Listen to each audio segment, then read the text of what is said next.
اور جو مصیبت تم پر واقع ہوتی ہے سو تمہارے اپنے کرتوتوں سے، اور وہ بہت سے گناہ تو معاف کر دیتا ہے، اور تم زمین میں اللہ کو عاجز نہیں کر سکتے، اور اللہ کے سوا نہ تمہارا کوئی دوست ہے اور نہ مددگار۔ اور اسی کی نشانیوں میں سے سمندر میں چلنے والے جہاز ہیں پہاڑوں جیسے، اگر اللہ چاہے تو ہوا کو ٹھہرا دے کہ جہاز اس کی سطح پر کھڑے رہ جائیں۔ ہر صبر اور شکر کرنے والے کے لیے ان باتوں میں قدرت کے نمونے ہیں، یا ان کے اعمال کے سبب ان کو تباہ کر دے اور بہت سوں کو معاف بھی کر دے۔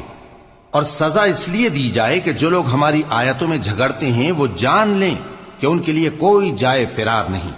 لوگوں، جو مال و متاع تم کو دیا گیا ہے وہ دنیا کی زندگی کا ناپائیدار فائدہ ہے، اور جو کچھ اللہ کے ہاں ہے وہ بہتر اور باقی رہنے والا ہے، یعنی ان لوگوں کے لیے جو ایمان لائے اور اپنے پروردگار پر بھروسہ رکھتے ہیں، اور جو بڑے بڑے گناہ